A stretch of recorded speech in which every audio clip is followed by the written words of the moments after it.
If the term intersectionality has saturated the space of the university, it's worth noting, and we can certainly discuss more, that intersectionality has a robust life in popular culture and US political life, which I don't necessarily take up in the book. And I should say, I finished writing the book right at the moment that Trump was elected in 2016, and had a lot of back and forth with my editor about what to do with that fact. She sort of was saying, this is the moment when intersectionality perhaps has its biggest national and even global stage, and how do you want to sort of think about that with the book? And I felt like I didn't really have space in the book, and so have ended up with lots of ideas for talks and things of the like. So in fact, for some time, I have been invested in the visual culture of intersectionality, which I've seen as really taking off in the US post-2016. I've informally and somewhat idiosyncratically collected pictures of street art, feminist stickers, feminist shirts, photographs of signs from marches, images from brochures and academic book covers that attempt to visualize intersectionality. I've been interested in the fact that I see the word appear as much on tote bags and mugs as on signs at protest and in scholarly articles. Indeed, we might ask what it means that people can now literally wrap themselves or armor themselves in intersectional garments. And I'm going to share my screen now. All right. And hopefully that works, and you can now see a lot of tote bags. Okay, so we might ask what it means that people can literally wrap themselves or armor themselves in intersectional garments, that intersectionality can be a kind of body shield as we move through the world. So this is a collection of intersectional products, I guess, mugs, tote bags, and the like. I've been very fortunate that I've told various people that I like images of intersectional products, and they send them to me all the time. So this archive is sort of growing and growing. The images I collect document a political moment where intersectionality and Black women are conflated, where intersectionality is hailed as the left's most powerful tool for imagining freedom, this mesmerizing meme, and where Black women are increasingly hailed as the saviors of the US left. Indeed, at least in the context of the US Academy and in popular feminism, we hear again and again a set of refrains. Vote like a Black woman, listen to Black women, follow Black women, thank Black women, cite Black women, believe Black women. If intersectionality saves feminism and perhaps the US left, and Black women are thought to embody intersectionality, then Black women often become symbols of precisely the body whose inclusion, whatever that messy term means, indexes freedom and a reconfigured world order. We see again and again the mantras, my feminism will be intersectional or it will be bullshit, and feminism without intersectionality is white supremacy. Here you see you can get one of those on a tote bag. These remind us that a powerful feminism, one that is not bullshit and not white supremacist, requires intersectionality to avoid collapsing in on itself, replicating the hierarchies it purports to dismantle. This notion of Black women as fleshy embodiments of intersectionality, as a sort of Moses of feminist politics, if you follow us, we'll all get free, unfolds in both academic feminism and in feminist politics, even as it unfolds in different ways and along different circuits in these distinct spaces. So one of the questions that I've been developing sort of post-book is trying to think about the rise of the term white feminism and how it gets posited as the opposite of Black feminism and intersectionality, along with Samantha Pinto, who Anne mentioned before. I've written a piece that's coming out in Signs on this question, and so I wanted to sort of show some images around that question so we could talk about that as well. So in these images and in this discourse, intersectionality, feminism's savior, has an opposite, an antagonist. If intersectionality is the savior of the narrative of the US left, its opposite, the villain, is something called white feminism, which often simply means white women. Amy Cooper, Linda Fairstein, Lena Dunham, Alyssa Milano, Bette Midler, Hillary Clinton, Scarlett Johansson, Patricia Arquette, and Emma Stone have all, in different ways and in different moments, been associated with white feminism, a term used to condemn white women offenders who are thought to speak in the language of feminism, though we might probe whether they do, while performing anti-Blackness. These individual and celebrity cases, which run the gamut of offenses from not centering women of color, centering women of color in the wrong ways, and horrendously serving as instruments to delegitimate or incarcerate Black bodies, serve in the contemporary left imagination as bad objects to rage against. These figures have become icons of what feminism must collectively disavow, what we must rage against to forge a more ethical and politically potent feminism. In the US, nowhere has the rehearsal and condemnation of white feminism been more visible than around the 2016 election. The image on my right was from the Washington Post. They did a series in 2016 about the women, but it was really the white women who support Trump. On the left, some of the graphics that circulated in popular media about the demographics of the election. So mainstream media regularly rehearse the statistic that 53% of white women voters cast their vote for Trump. Vanessa Williams's Washington Post article makes visible this critique, noting, quote, the 53% had once again sold out their sisters in the service of the patriarchy, an especially egregious sin in the wake of the Me Too movement, which has exposed widespread sexual harassment and assault among powerful men in the workplace. White women were held not only as the subjects who had, quote unquote, sold out their sisters in the service of patriarchy, but as emblematic of patriarchy itself. And I often joke with my students that we inhabit a moment where white feminism is seen as far worse than patriarchy or misogyny, right? So, and that to me is a really interesting moment to inhabit. If white women were cast as the symbols of political betrayal who traded on gender solidarity to shore up white supremacy, these Trump voters were also somehow magically cast as feminist, and thus as trafficking in the most dangerous and violent form of feminist politics, quote unquote, white feminism. And I should say the white in the term white feminism is amorphous, referring at once to multiple forms of disavowed feminisms, including neoliberal feminism, carceral feminism, governance feminism, non-intersectional feminism, and essentialist feminism, as well as to affective practices of domination, like so-called white women tears. But it is clear overall that the term white feminism is an oxymoron, that it is decidedly not feminist, and it is the antithesis of intersectionality, which is increasingly described as the totality of Black feminism's intellectual production, rather than as one form of Black feminist thinking. So in this increasingly dominant figuration, intersectionality and white feminism are flip sides of the same coin. A feminism oriented toward intersectionality, toward Black women, is imagined to get us free. And I'll note here that in my view, a feminism that romanticizes Black women, that makes us symbols, even if symbols of wisdom, political strength, and moral certitude, rather than say pathology, is still a denial of our complexity. So I raise all of this to suggest something else about what we might want from intersectionality, something that I don't talk about in my book, and to invite us to think about how perhaps what we want from intersectionality, or part of what we want, is to be free of what has increasingly been cast as a kind of villainous form of feminism, white feminism. Or at least perhaps what we want is to signal our detachment from it, to enact or perform a kind of feminism that we believe can move differently, that we, perhaps what we imagine is that intersectionality can grant us a different kind of future, even as if we aren't sure yet what that future will be. So with that, I'm going to stop sharing so I can see everybody again and open it up for conversation. So yeah, I'm going to ask you a few questions, Jen, before we open it up, but that's already, you've anticipated some of the areas for discussion, which is great. Thank you for that. I'll just say that I was rereading the coda to the book this morning, and it is so prescient. It's about the 2016 election, but it actually in so many ways could be about the 2020 election, because even though Trump was defeated, some of the same dynamics around the demographics of the voters and, you know, where we are moving forward is still so relevant. But we will come back around to what you've just laid out about intersectionality, but partly in order to bring some other breadth into the discussion and perhaps share with people who may not be as familiar with your work as some of us are, some of its complexity.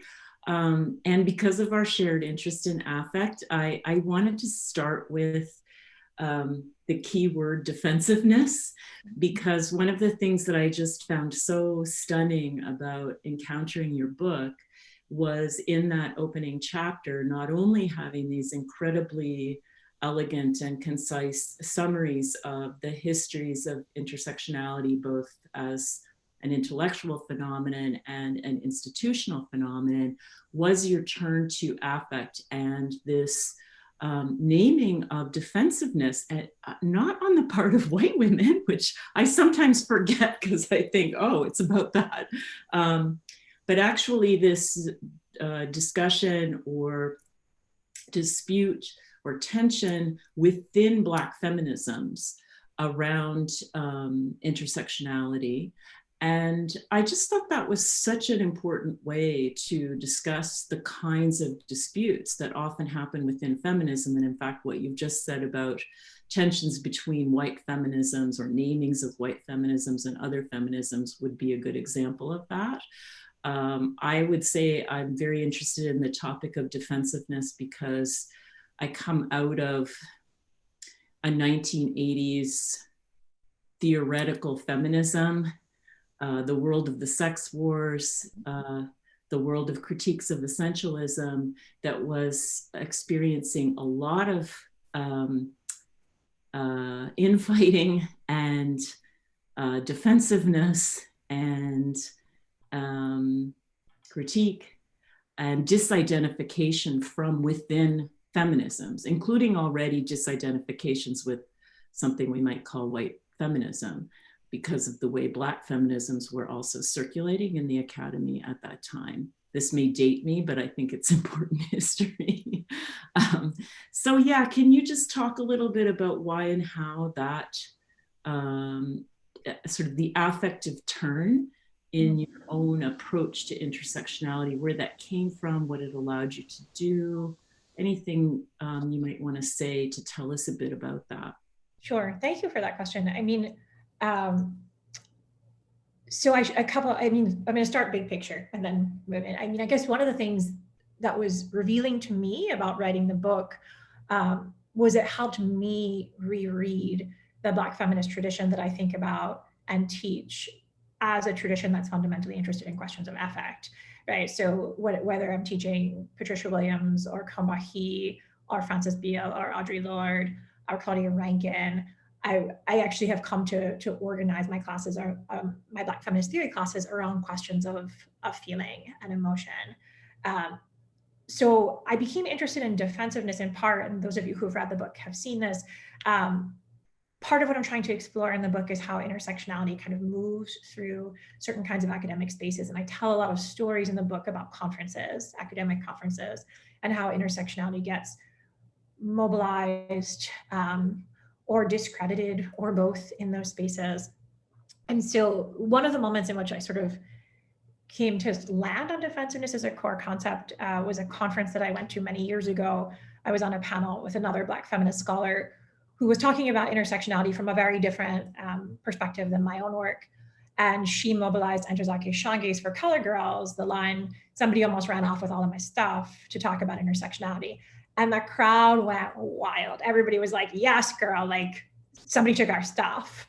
And I was like, this is so interesting to me. Like, who took our stuff? What stuff? Who said it was ours? When did this theft take place? Like, I really wanted to understand that and to understand why this idea of theft had resonated so deeply with the audience. And so I came to sort of think more about defensiveness as this primary mode of Black feminist feeling in the space of academic feminism, although I don't think it's just about the space of academic feminism. I think if I were to write a story about Black studies, it would probably be a similar story.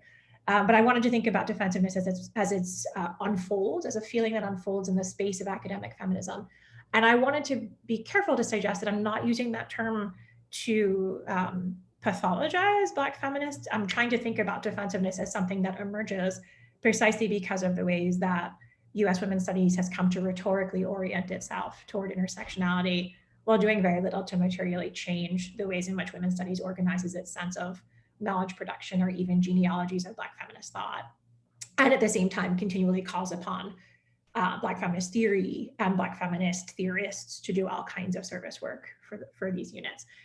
So as I was thinking about defensiveness, I really wanted to think in part about how Black feminists have come to spend so much time and energy policing the boundaries of what we perceive to be our tradition, and to do that policing work in the name of Black women, right? And so I think about how the many forms these conversations take, whether it's, is so-and-so a Black feminist, right? Like, what is that? Is so-and-so who is a woman of color a Black feminist? Can she be a Black feminist if she's not a Black woman? Like, how those conversations circulate, but how they also circulate as conversations around citation.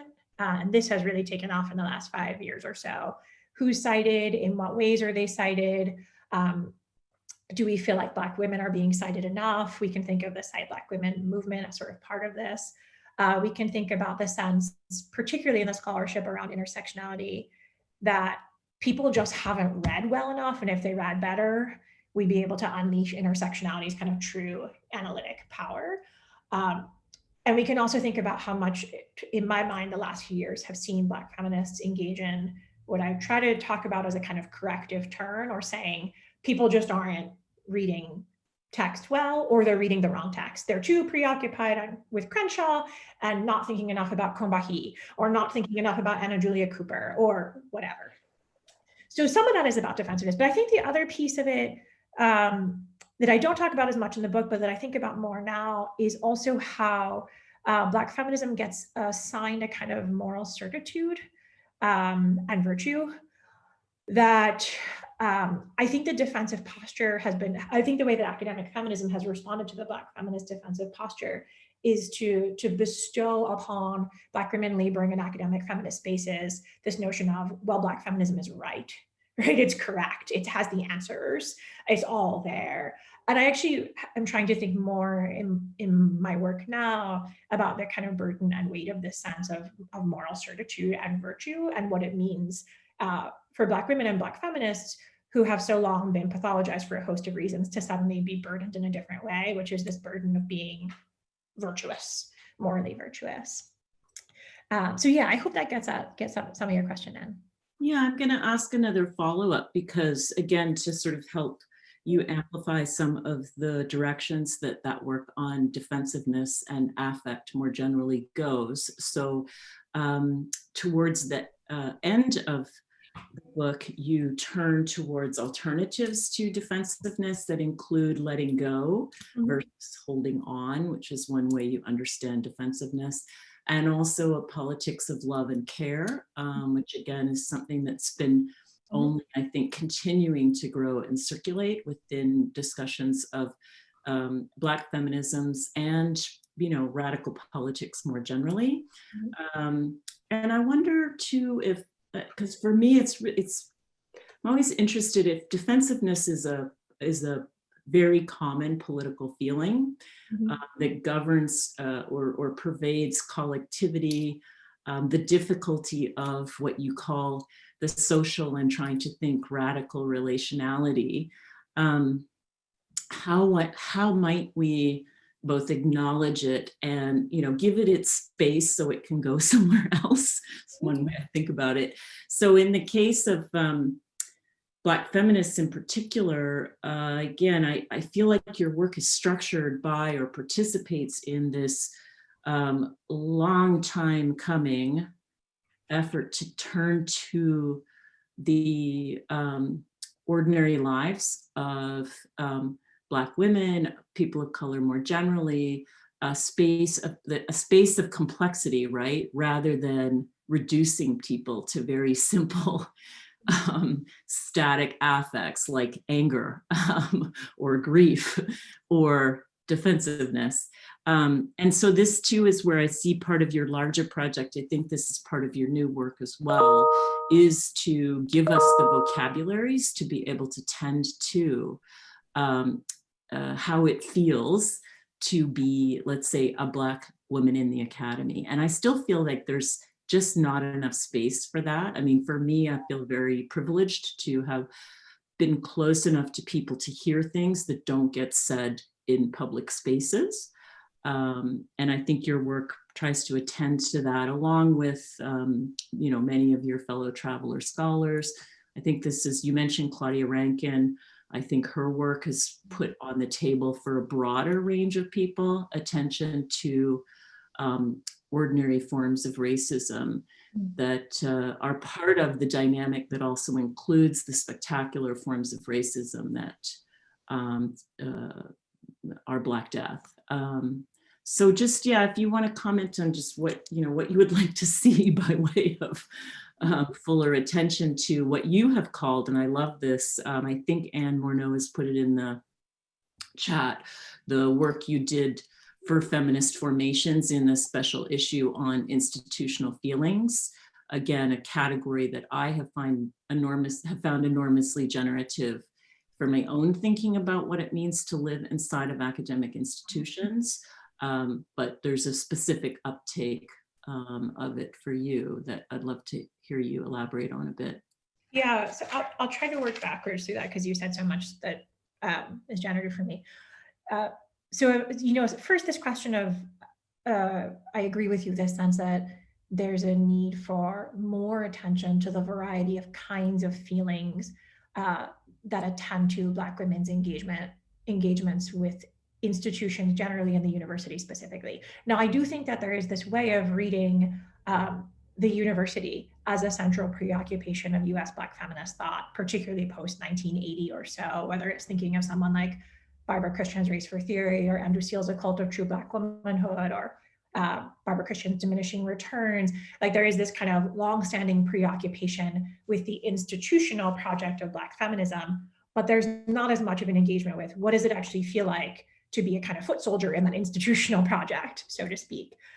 So my interest is, as you said, Anne, in like thinking through what are these kind of everyday quotidian feelings that are part of being inside of the making of the institutionalization of Black feminism. And for me, more importantly, is what are the things that we have not yet been allowed to name about Black women's experiences in the academy. So it's become to me, I notice this even with my undergraduates, how often they'll say to me, the university kills Black women, the university cannibalizes Black women. They've become so well-versed in talking about Black women's labor and the extraction of labor from Black women and diversity. And all of that is right. And I want to hold on to all of that. And I also want to think about how we might also be able to name the forms of power that Black women have accrued in institutional spaces and their ambivalence about that. I think we also need to be able to name the ways in which the language of diversity and inclusion, which rolls off the tongue of so many university administrators, often rolls off their tongues because Black women have been conscripted into diversity labor and have taught our deans and provosts to use this language, right? And now they're often using it in ways that we might not like, but we've done that work. So when we think about what it feels like to be a Black woman in the academy, I think we need to tell stories that are not exclusively and entirely about Black death, the cannibalization of Black women's bodies. That's part of the story, but it's not the totality of the story. And then this question about the different kinds of affects that I'm interested in. It's interesting. I think there are these models in earlier Black feminist scholarship that provide us other pathways for thinking about the felt life of Black feminism and Black feminists. So I go back all the time to Andrew Seale's A Cult of True Black Womanhood, which I think treats ambivalence as a fundamental and constitutive Black feminist feeling. And she performs it for us at every step in that piece, right? On the one hand saying, feeling tremendous sense of loss and grief and anger about seeing Black feminist studies become what she calls an anybody can play pickup game, where people who she argues have very little training have come, well, for her, white people who she argues have very little training come to occupy the center of the field. And at the same time, she's like, but I wanted a field and I got it, right? And so how do I think about those things simultaneously? And for me, she points us in this really interesting direction, which is towards uncertainty and ambivalence.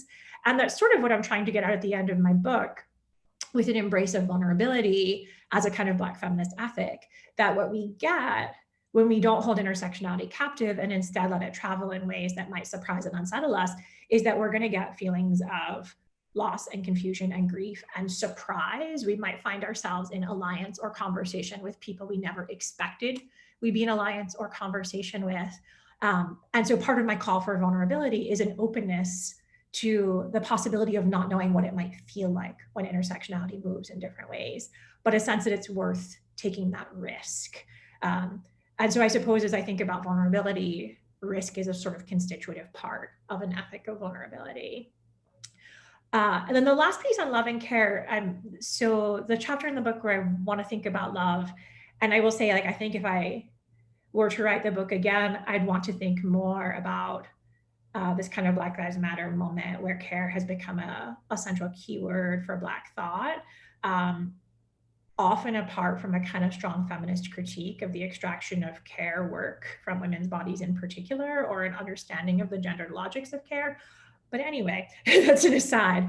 What I want to embrace with the work in Love and Care is actually to think about genealogies of Black feminist thought that get, I think, written out of how we talk about intersectionality. So in that chapter, I really want to remember Patricia Williams's work in Alchemy of Race and Rights, and remember intersectionality's connections to the juridical, not as a shameful past that we have to pretend didn't exist because we're supposed to inhabit this moment where we understand both law and the state as only always already anti-Black actors, but to actually think about how someone like Patricia Williams could read law as a space for imagining a different kind of freedom marked by love, by webs of interconnectedness.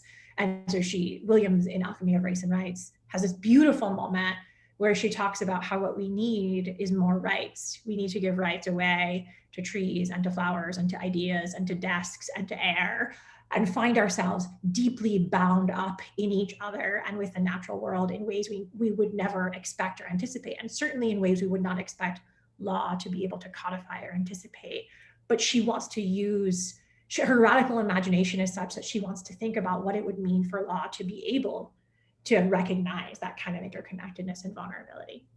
So hopefully that gets at some of your amazing questions, Anne. Yeah, I'm gonna just ask one more before we open it up, because I would be remiss to not kind of circle back to some of the institutional questions that we're confronting here at Carleton. And I'm very interested in what you might be coming into having arrived at Duke, and especially at this moment where all of our institutions are being touched in new and different ways by what's going on out in the world, what people have called at the very least the twin pandemics of systemic racism and COVID-19. And so here at Carleton, I've been charged with the task of creating something new institutionally out of this umbrella that now encompasses disability studies, sexuality studies, as well as women's and gender studies, and a new critical race studies program. And so I feel very keenly the force of what you say in that blog post, the link of which is in the chat, of kind of having to use the language of intersectionality, sometimes ambivalently or even unwillingly, as a way to explain the value of what we do.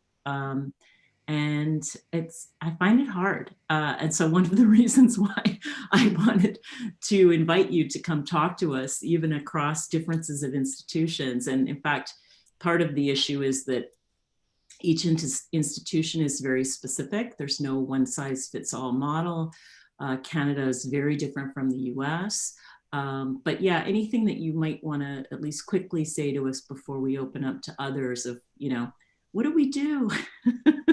It's such a hard question. I mean, when I did the institutional feelings special issue, I was still junior faculty, and I was asked to direct what was called the Women's Studies program at George Washington University. We were an incredibly under-resourced program. The dean wanted to get rid of us in that moment to cost cut. And I found that the way to argue for saving us was to say that we were a program committed to intersectionality and transnationalism, and that we were preparing students to be global citizens. And it was like, oh, okay, diversity check, inclusion check, global check. And so we survived. And I always felt like, okay, with one half of my mouth, I'm saying these things, and with the other half of my mouth, I'm critiquing them. But ultimately, I want my program to live. And so there was some of that. And then I've been in different institutional spaces. And one of the things that's interesting, and maybe you've had this as well, Anne, is as you move from across different institutional spaces, you almost become like an ethnographer, right? Of learning the landscapes of different lands. So one of the things that's been interesting to me here, and this was sort of the case at Northwestern, I don't know if this is the case at Carleton, but there was a sort of institutional fetishization of interdisciplinarity as a really generative model of thinking. And also, there was a sense of the studies competing against each other for resources. So for example, at Northwestern, the African American Studies department, of which I was a part, was a department. We had a PhD program. We were incredibly well-resourced and well-funded. We had many lines to hire faculty. Asian American Studies, Latinx Studies, and Gender and Sexuality Studies were fledgling programs. They could not hire anyone. They had to partner with conventional departments to hire people. And they looked to us in African American studies with, at the very least, envy and maybe anger. And when students protested this arrangement, the institutional response was that perhaps they should create one singular ethnic studies department and let Asian Am, Latinx fight it out for resources. And so I'm always interested in how these kind of institutional arrangements can engender competition among the studies, and how the models that institutions often roll out to alleviate this competition is, why don't you just consolidate and become one unit? As though we don't have specific objects of inquiry, histories and traditions, questions and methods, right? Like I've never heard any, well, I shouldn't say never, at GW this once came up, but I rarely hear like sociology, anthro, just, combine. So there is something really interesting about how interdisciplinarity gets valued, and how these studies and programs and departments are often asked to kind of to fight it out.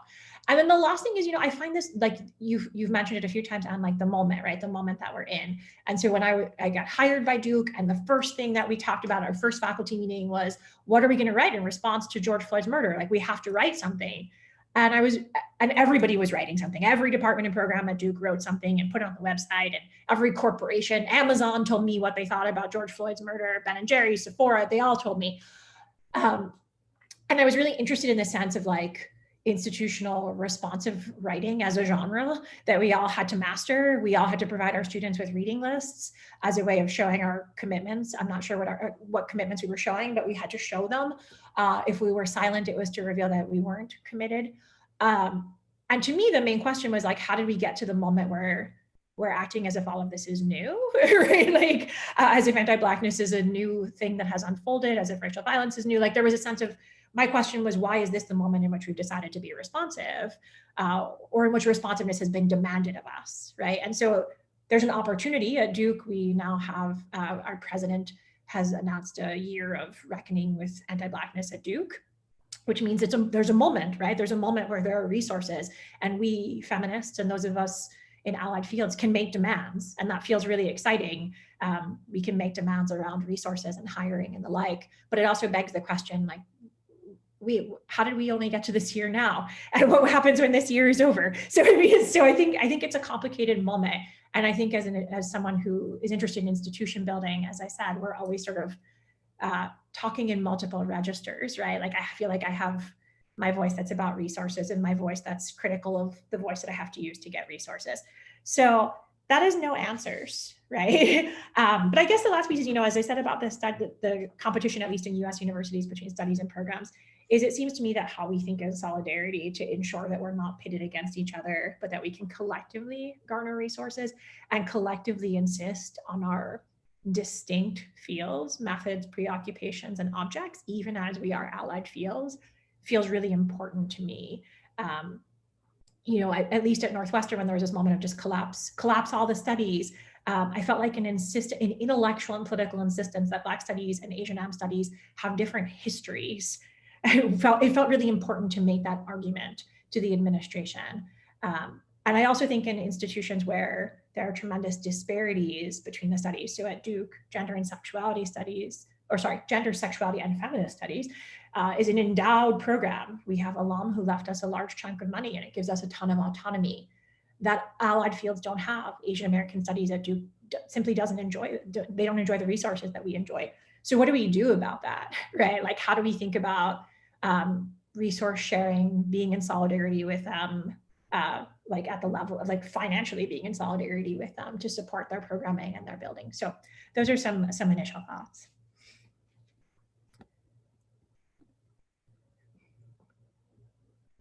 Cool. People are starting to put questions in the chat, and I will call them out, or also save the chat so that you have the questions later. Stacy, was your comment a question? You want to unmute? And yes, no, sorry. I was just highlighting that. I just really love that beautiful sentence when Dr. Nash was saying, was talking about this part in the intro or in the book. But what does it mean when an anti-captivity project like Black feminist theory claims ownership as a primary model for conducting Black feminist inquiry? I just thought that was a really beautiful sentence, and something to ruminate on. My question that I did just post there was actually, again, but I'm happy to defer to others. It's just, if no one had other questions, what Dr. Nash's initial thoughts were on why now. Yeah. The sort of the why now of the sort of reckoning with race. Stacey, is that what you mean? Yes, sorry. Yeah. Yeah, I mean, I think there's a long now and there's a short now, right? So like the long now, I have a wonderful student at Northwestern named Ashley Farrell who's writing a dissertation about universities reckoning with histories of slavery. And she's sort of starting with that moment when Ruth Simmons was at Brown and said, we need to have this kind of institutional reckoning with histories of slavery, to the moment when Georgetown starts to imagine affirmative action policies directed towards descendants of slavery. So she's trying to sort of trace how and why universities have come to imagine reckoning with histories of slavery as central to their identity. And so I think there's all this to say, like, I think the now that I'm describing both is and isn't about George Floyd, right? There's this kind of longer now of universities saying we must reckon with our entanglement of racist structures of domination and violence. But also there's an intensity to this year, right? And the kind of twin pillars of pandemic and protest, which Anne mentioned, right? And I don't have the best answer to why now. I can say, I think personally, like speaking of my own feelings in my body, is there's been one of the things that's been so peculiar about this year in the most banal way is how much the world has stopped and how much we've been collectively called upon to take notice of things, because there's this way in which the world has stopped. And so I think there's been something really profound about it. When I say the world has stopped, I don't mean the endless demands of work and childcare and caretaking, but I mean the way in which the outside world my contact with the outside world has shrunk dramatically. And I have found myself spending more time, as perhaps many of you have, doom scrolling, watching the New York Times, wanting to know what's happening. And I feel like there's been this collective attention because of what Tina Kempt has described of the slowness of pandemic time, particularly in March, April, when there was this real sense, particularly on the East Coast of the US, that the outside world had ceased to exist, right? That you were just supposed to be in the confines of your home, which I think brought a kind of attention to put a kind of collective attention on everything happening, say with George Floyd. On top of that, the election is part of the story. And I should say, I know here at Duke, there was tremendous anxiety about how to speak about the election to our students, and also tremendous anxiety about what might happen on campus if Trump were reelected. My understanding was there was even kind of like a contingency plan around collective safety and what that might feel like. So all of this to say, like, I think all of those things happening simultaneously are about the why now. The other piece, I think, and I don't write that much about this, but other folks do, like Nick Mitchell and Abby Boggs, thinking more about the kind of growth and deepening of the diversity machinery at our institutions, all of our institutions, right? And how that has really taken off over the last 20 years. And that diversity machinery has done many things, but I think one of the things that it has done is to demand responsiveness from our institutions, even as that responsiveness can take different forms, whether it's the form of a new attention to equity and inclusion in hiring, which I think has really intensified in academic hiring in the US in the last 20 years, whether it takes the form of a new attention to regulations. I think of over the course of my own career, how much more I am trained around harassment, equity, inclusion when I am hired somewhere. The depth of my training, even though it was all virtual here when I was hired here, was quite intense compared to my first job, where somebody gave a 15-minute speech and told me not to harass my colleagues and I signed a statement, right? So things have really shifted around that. And so I also think that kind of the diversity apparatus, which has, I think, really been built on the backs of Black women, right, who have moved into administrative positions largely through the ranks of the kind of diversity apparatus, that's also part of what has demanded this reckoning, right, this kind of collective reckoning. And then I think, I have someone who works in the studies and worked in women's studies and Black studies. We've also trained our students and they've come to demand things of our institutions, right? Our students, use and wield the language that we have given them, sometimes against us, which isn't a bad thing, right? Sometimes against us, and certainly sometimes against our institutions, and have come to make demands that institutions sort of grapple with these histories of anti-Black violence. So I hope that gets at some of your questions, Stacey. That kind of segues nicely into one of the next questions, which is from Melissa Hausman about firsts in the recent election. This would be another question about sort of multiple temporalities. She specifically cites Stacey Abrams organizing in Georgia and the first women Democratic mayor elected in Miami. Of course, there would also be Kamala Harris's status as vice president-elect. And if I could just jump in. Sorry. Moments in the now in relation to a longer history. Sorry. So or also, as a Duke grad, I'd just like to say I'm really happy that Duke hired you, poli-sci and women's studies grad, and great work. And yeah, I'm wondering, maybe it's too early, but would we say that perhaps some of the defensiveness, of course, of various communities has now decreased? You know, because 2020 had a lot of better things happening, of course, than 2016. And yes, of course, not to slide Kamala Harris, by no means. A great outcome as well. Thank you. Thanks, Melissa. And thanks for the kind words. Yeah, I mean, I don't know that I have a succinct answer for that. I mean, part of what's been interesting to me is first to think about, what do we want from these folks? What do we want from these particularly women politicians? I think of the competing demands that have been placed on Kamala and how she's been read in a host of ways, at times as the police, and thus set up to always already be a failure to the left, right? And so there's that kind of reading of Kamala alongside the reading of Kamala as sort of smashing every barrier that's been put in place of Black women and women of color. So I'm very curious about how she'll navigate those competing desires and how the left will talk about those desires, right? Which is, I think there's a way in which there are so many, we come to her election with so many dense desires that I'm not sure she can ever live up to all those desires. And I'm also really interested in just like the ideological purity that the left has, right? The perfection that we demand from the folks on the left.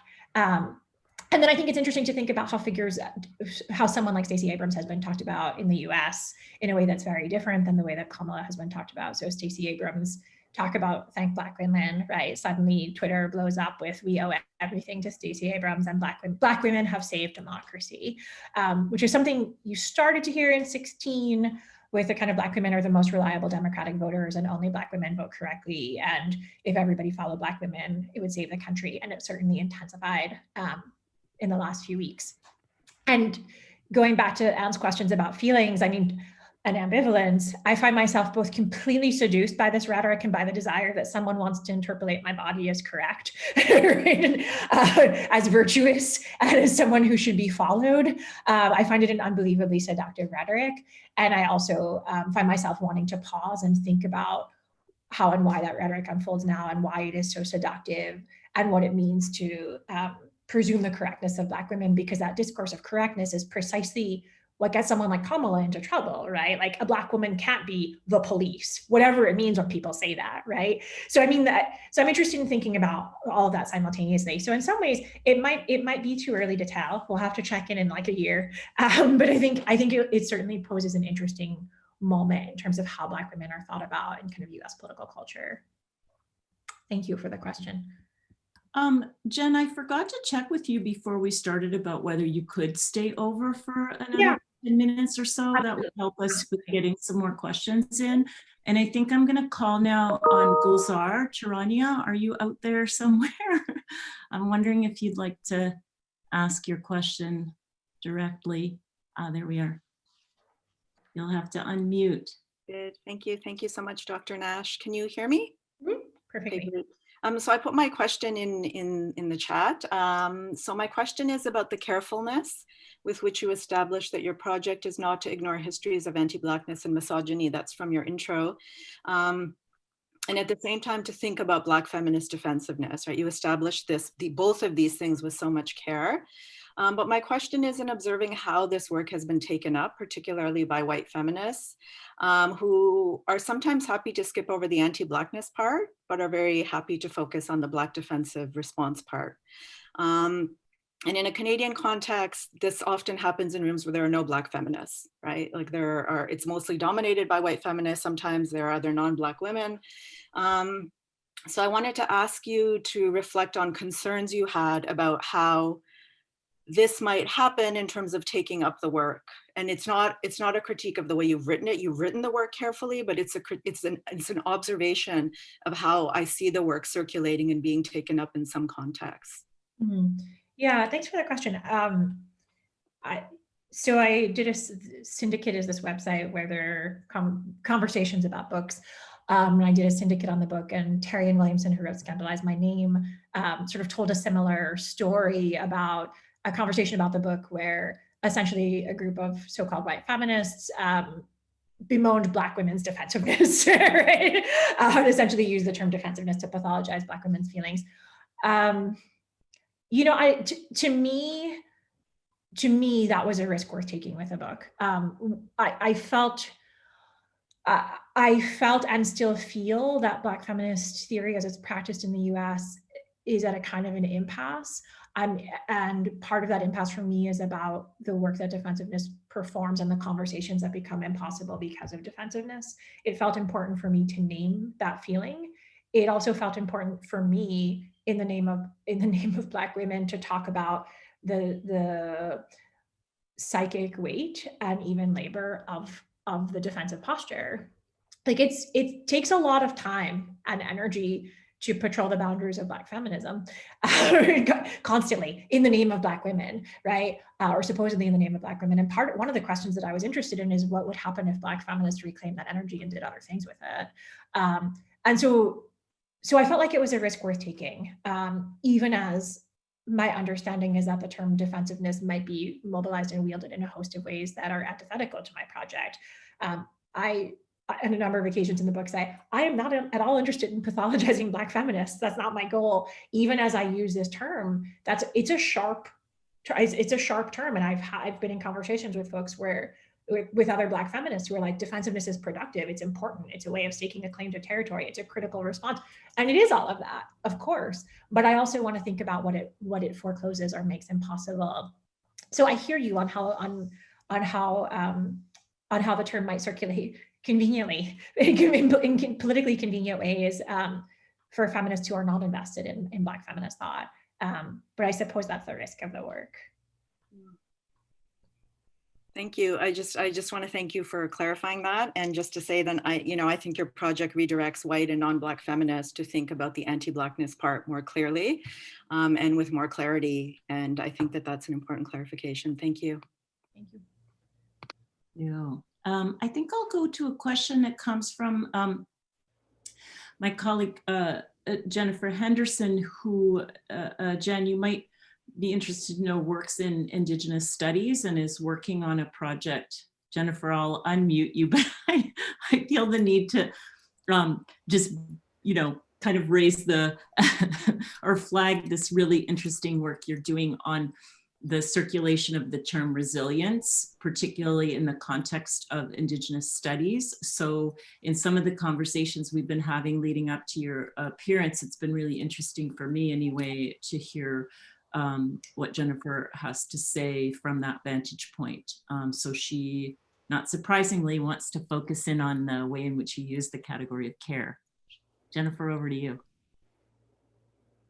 Thanks, Anna. I'll just add, Jennifer, that I'm a settler scholar working on kind of settler Indigenous relations. And I was just really intrigued by that comment you sort of made in passing today about how there's a lot of discussion of care. And you noted that it's strangely apart from critiques of the extraction of labor, particularly from Black women and the social division of care.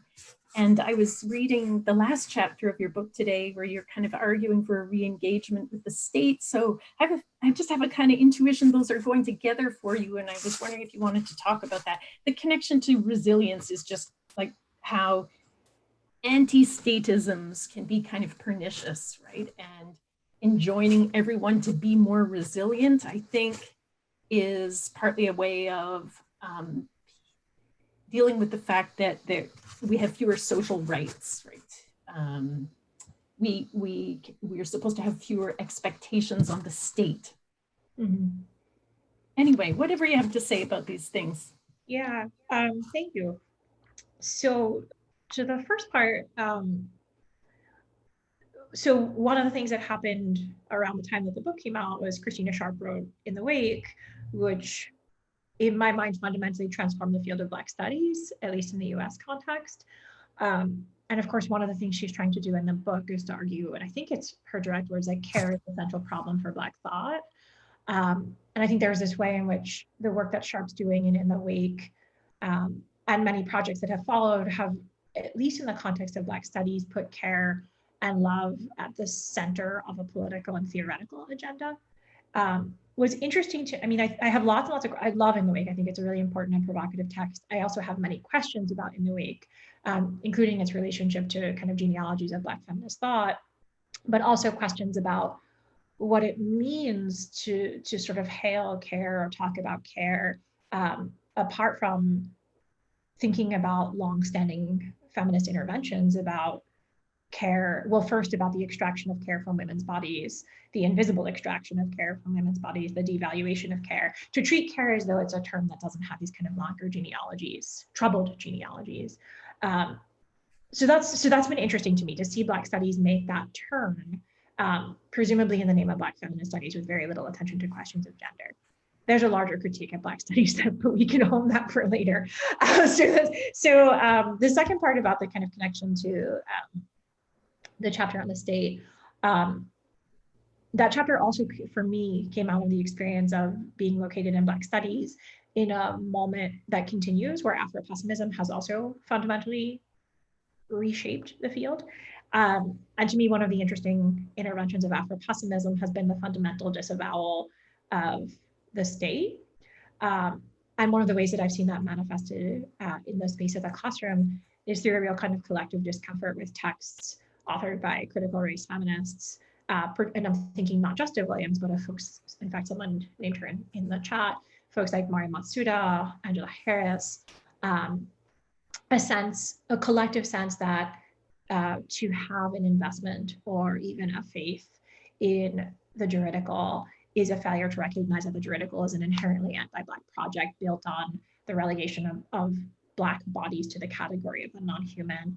And I was interested in what it would mean to as I said earlier, to remember the juridical, the ways in which intersectionality touches upon the juridical, which is not to say that in its totality, it's a juridical theory, but to at least think about the ways in which for Crenshaw, intersectionality is a doctrinal intervention that's oriented towards reimagining the possibilities of anti-discrimination law in ways, and this is the connection to Williams, in ways that law simply does not want to move, right? And so in some ways we might ask, like, I think both Crenshaw and Williams are asking what it might mean to imagine law as a structure or institution that might practice forms of care, knowing that that's not law's intention as it's currently constructed, right? I mean, Crenshaw is trying to make the claim that law in its very architecture operates to render Black women's injuries invisible. And so I think there is this way in which she's saying, not that she wants to give up on law, but that she wants to push the critical limits of law to think about what it would mean for it to kind of embrace a vision of care. So that's some of the connection that I'm trying to trace there. And then, and like, again, I think part of that chapter really came out of this desire to push back against the ways in which the genealogies of Black feminist thought and Black studies now in the US are so Afro-pessimist slanted that there are ways that scholars like Williams or Crenshaw or Angela Harris or Mari Matsuda get either wholly erased or described as kind of like political embarrassments, right? Like, how could they be invested in law? And so I wanted to tell another story.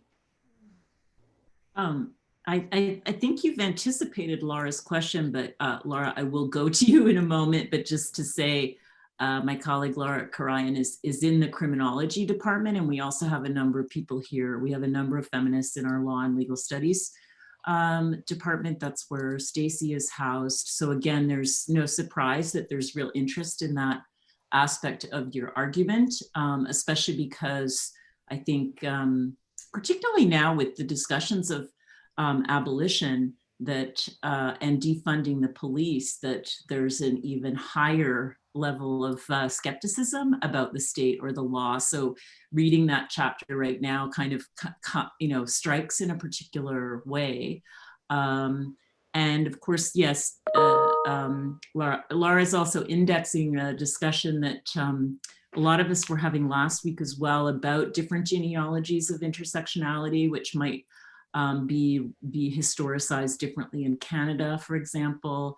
Laura Horak, I'm looking at you too, because Laura, who works in film studies and trans studies, was talking about the way in which different categories like the male gaze in film studies get taken up outside of the discipline and kind of have a strange set of afterlives, and also the way in which there's an effort to think about Black feminisms, Black queer studies in relation to different genealogies, like what's the history of trans studies? You know, this comes up for me, like, what is the history of affect studies? Is it so white, or hashtag so white, or are there other ways to describe it? So that was definitely one of the big issues that came up in our discussion last week, that also ties in with Laura's question about alternative genealogies. Are you there, Laura, still somewhere?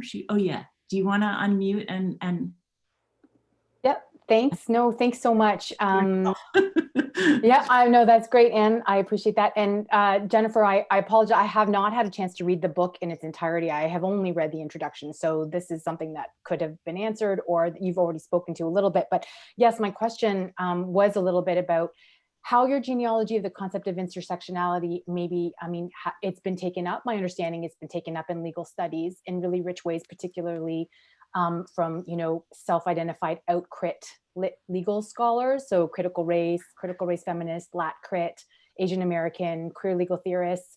You mentioned already Mary Matsuda, and there's Trina Grillo, Francisco Valdez, Peter Kwan. And I was just thinking about, this legal history and just the way that they all seem to build on Kimberly Crenshaw's own position that intersectionality is a provisional concept, right? Which was trying to link contemporary politics with postmodern theory kind of at the time, and sort of would be something that we could move beyond. And I was just wondering, you mentioned in the introduction a lot, Wendy Brown and how she talks about women's studies. And, Wendy Brown has spoken quite a bit about, wounded attachments, right? And I wonder if the genealogy of intersectionality in legal studies, which seems maybe less pessimistic, or maybe, despite the fact that law is, again, to be invested in law is to be invested in something that's really, seems kind of troubling, given its origins, and it's, like you said, its project is not one of care traditionally, right? I guess my question is just, did this legal history factor into your genealogy and your thinking, whether or not, is there something about law as compared to Black studies and gender studies that is less sort of like woundedly attached to me, there's less wounded attachments potentially there that make it a different genealogy, and how that factors into how we think about the concept and the work that it's doing. It's kind of just a stream of thinking there. So I apologize if that's not clear. Anything that you could make from what I just said would be really interesting to me. Thanks for that question. I have lots of half-baked thoughts on that. I'm going to start with the story, and then I'm going to come back to origin. So before the book came out, I gave a talk at University of Toronto Law School on intersectionality. And so, I do my whole thing, and it's all lawyers in the room. And at the end, one of them says, I'm really confused as to why you're spending so much energy on intersectionality, because this isn't really a live debate in legal theory anymore. And like, why are folks in Black studies and gender studies still debating this so furiously? And so And I was like, oh, that's interesting. So it actually made me want to think about, when I think about how intersectionality gets debated in legal theory, I find myself really returning to a kind of 1990s and early 2000s moment. And I'll say more about that in a minute. But I know less about how intersectionality gets taken up as a kind of theoretical debate in law reviews now. And my sense is it's not taken up with the ferocity or intensity that it's taken up in the humanities and social sciences. Now, on the question of genealogies of intersectionality in law, I mean, it seems to me that there's at least like two nodes that interest me. I have a kind of like law geek side because I went to law school and that's the only thing that kept me going was like legal theory. So, I mean, on the one hand, I think you have this body of scholars, many of whom you've named, like Valdez, Peter Kwan is another, who were responding to Crenshaw in the name of post-intersectionality by trying to think about expanding who the intersectional subject is. So you get, as you suggested, you have Lat crit asking that question, you have queer crit asking that question, you get an explosion of scholarship that's trying to think about the intersections of race and sexuality using intersectionality theory. And I think I should add a footnote and say that in the context of US law, sexuality as a category is inflected and doctrinally enshrined differently than race and gender. So to think intersectionality along the lines of race and sexuality is to do very different kind of analytical work than race and gender. So you get this body of work that's about thinking about different bodies as intersectional subjects. And then you get a body of work like Mari Matsuda's, I would say Patricia Williams, that are taking up intersectionality and intersectional thinking, maybe not using the term intersectionality, but intersectional thinking to think about multiplicity as a potential juridical ethic. So, and Matsuda talks about sort of multiple consciousness as a kind of jurisprudential method, or in one of her pieces talks about the possibility of imagining accent discrimination as a form of harm and injury that law could take seriously. When Williams suggests that we might want to think racism as spirit murder and ask what it might mean to have law respond to spirit murder. And she has an interesting moment where she talks about having it respond not in the name of the punitive, but in the register of recognition. Right, so we get this body of thought that's about sort of multiplicity, thinking about harms in the register of the multiple, thinking about remedy in the register of the multiple, but all of that is happening with Crenshaw as a touchstone. So I think Crenshaw's work, which in and of itself, I should say, operates in different ways, like in demarginalizing and mapping the margins, she's mapping what intersectionality is doing differently. So there's like, I mean, I think there has to be attention to the different kinds of thinking she's doing across her own body of work. But then I think you get these kind of different pathways, even in legal theory, as to what intersectionality can open up or make possible. So I hope that gets at some of your question. Thank you. That's great. I think we should probably wrap it there. Folks, if you have other questions, I don't know, I'd love to hear them, but we've actually managed to cover the people who posted in the chat. I just want to thank you profusely. I don't know if you want to add any last words. I mean, if we had more time, I would, try to end on beauty. But everything you've said to us has been elegant and very helpful. I only wish we could now go out for drinks or lunch or something. But that's not going to be happening this time around.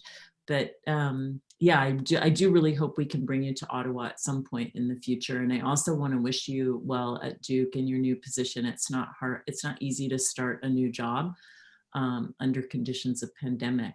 Yeah. Do you want to say thank you all for coming and for your amazing and really generative questions. And thank you again, Anne. Like I said, your work has been so foundational to my thinking, and I've spent the last 10 years thinking alongside your work. So thank you for everything that you've done to build the field of feminist theory, affect studies. I am indebted to you. I think we all are. So I appreciate it.